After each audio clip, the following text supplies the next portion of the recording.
एगो लड़का एगो लड़की से प्रेम करता, अचानक वो लड़की के शादी कहीं और सेट हो जाता। जब लड़कवा के पता चलल बाटे, वो लड़का वो लड़की से भेंट करता, कहता कि रे पागल, तोरा के हम सब कुछ मनने सब कुछ कहने और हमरा संगे तो इतना बोलते धोखा कइले। अरे जोरे हर जाई, क्या बात रहिए और खुश रहिए और मन करे तो भुला जिए थे हमके, फिर कबू याद मत करिए। देखी लड़कों के भाव का बा, दुआरा पर तुहारा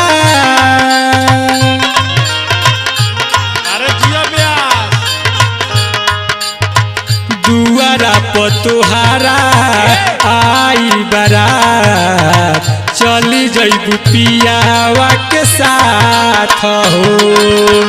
दुआरा पर तुहारा आई बारात, चली जइबू पियावा के साथ हो।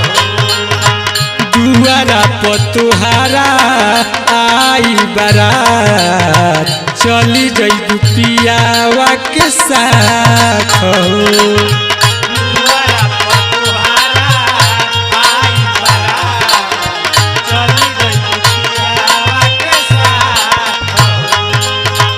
जीना दीवाना जानी तुहरा बिना, जीना दीवाना जानी तुहरा बिना, काहे कैलू घात हो, काहे कैलू तू घात हो।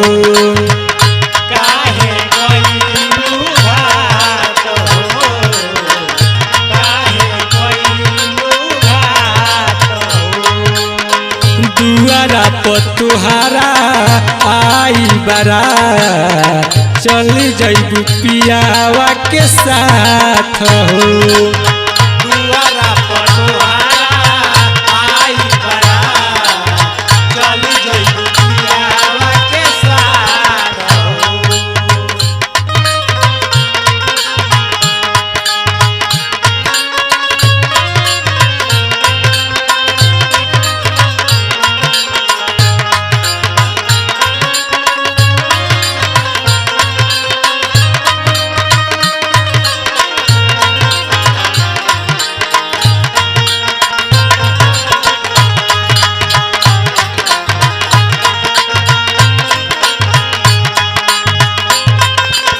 हमारा आई बारात, चली जइबू पियावा के साथ हो।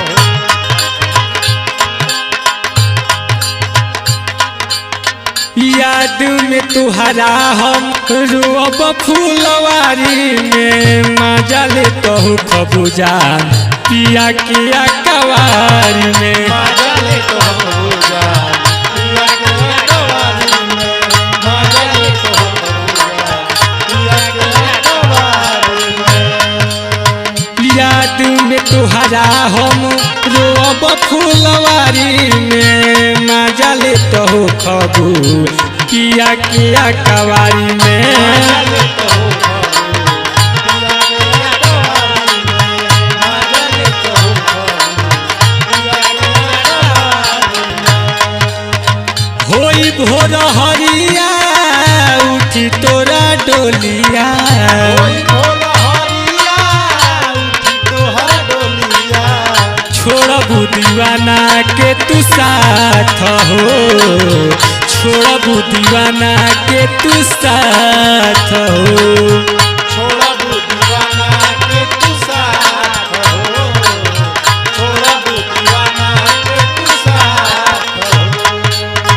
दुआरा पर तुहारा आई बारात, चली जइबू पियावा के साथ हो। दुआरा पर तुहारा आई बारात, चली जइबू पियावा के साथ हो।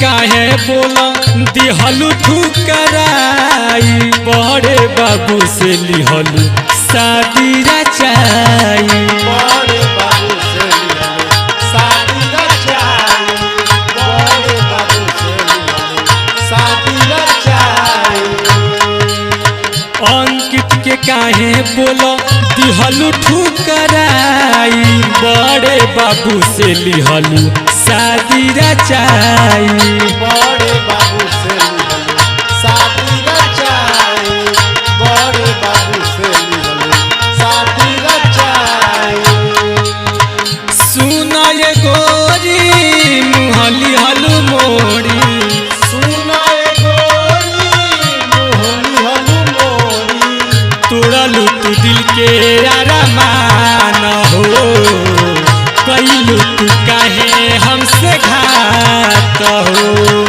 कैलू तू काहे हमसे घात हो कैलू तू काहे हमसे घात हो दुआरा पर तुहारा आई बारात चली जइबू पियावा के साथ हो दुआरा पर तोहारा आई बारात चली जइबू पियावा के साथ हो चली जइबू पियावा के साथ हो चली जइबू पियावा के